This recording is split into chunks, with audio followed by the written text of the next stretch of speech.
Bonjour. Alors nous poursuivons notre réflexion sur ce fameux thème, les profs oubliés des politiques. Je voudrais aborder comme premier point, si vous le voulez bien, et comme je vous l'avais dit, l'insécurité des professeurs. Et tout d'abord, soulignons le fait qu'il y a l'isolement et la solitude dont souffrent les professeurs et qui les mettent en profonde insécurité. Un être seul est un être en danger. Et qui plus est, beaucoup plus en danger dans le contexte de l'école. Pour quelles raisons il y a cette solitude et est-ce qu'elle est une impression mais pas une réalité? Elle est une réalité. Alors les raisons sont très diverses, mais elles sont réelles et bien incarnées. Tout d'abord, il y a je dirais le profil, la personnalité. Tout le monde n'est pas ouvert, tout le monde n'a pas le charisme de la communication. Certains sont réservés, d'autres sont timides, d'autres ont peur. Il y a aussi une très grande inquiétude sur finalement le fait qu'un professeur ou un groupe de professeurs commence à évaluer notre capacité d'enseigner, notre manière de tenir la classe, de savoir maîtriser la discipline individuelle ou collective.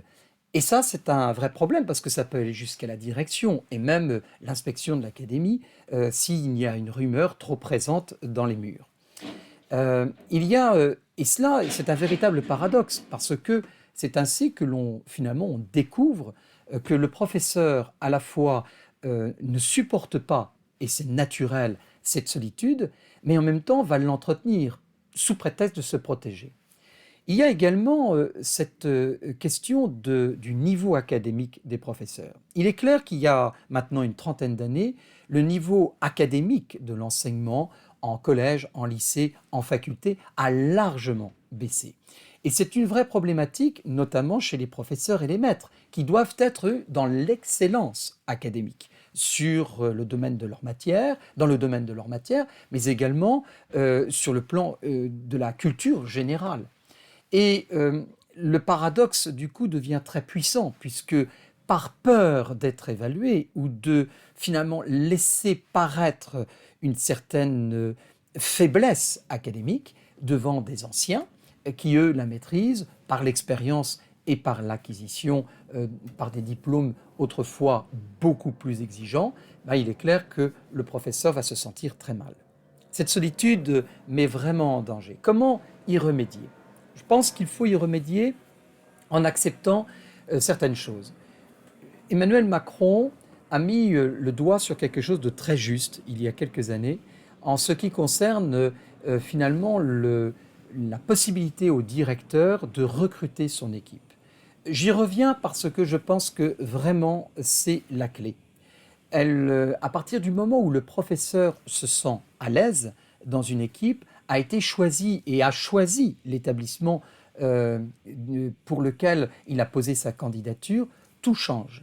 Vous savez, à partir du moment où on nous soumet un contexte et un milieu professionnel dans lequel on n'est pas à l'aise, on voulait plutôt du rural, on se retrouve au cœur d'une ville très embourgeoisée, on voulait plutôt être dans la sécurité du 16e arrondissement, par exemple à Paris, on se retrouve projeté à Sarcelles, dans une école prioritaire. Et qui plus est, en raison de l'âge.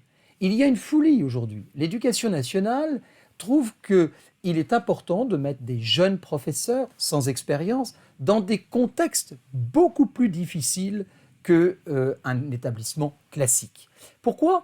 Tout simplement parce que les professeurs qui ont déjà plusieurs années d'expérience se retirent et ont la possibilité, un certain pouvoir, de demander et d'exiger des mutations dans des écoles plus reposantes. Du coup, nous n'avons que des professeurs, je dirais, si je peux me permettre l'expression, vierges, qui arrivent sur des terrains très compliqués, des terrains complexes. Si nous parlons de recrutement, à ce moment-là, le directeur pourra maîtriser dans un établissement prioritaire, dans un établissement complexe, pourra maîtriser la sélection des professeurs qui correspondent vocationnellement, personnellement, au contexte dans lequel il se trouve. Et du coup, naturellement, se mettra en place un esprit d'équipe et non pas un esprit de rivalité ou un esprit de souffrance qui engendre la revendication, les disputes, le mauvais esprit. Si nous avons un esprit d'équipe, alors à ce moment-là, la solitude est anéantie, l'isolement est anéanti, puisque tout le monde fait corps.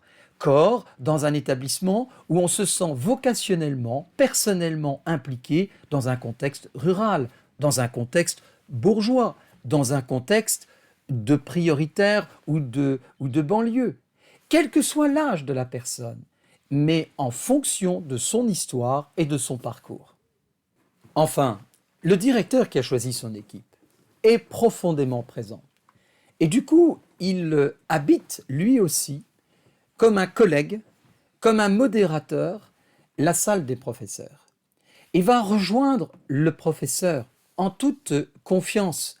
Il ne laissera pas sous-entendre un jugement de sa part, mais il confirmera le fait d'avoir reconnu et d'avoir choisi un professeur et lui dire « tu passes un mauvais cap, t'es pas seul, on est avec toi » et cela en aucun cas ne remet en question tes compétences, tes capacités et ta personnalité qui finalement est véritablement un atout dans l'ensemble de cette équipe pédagogique.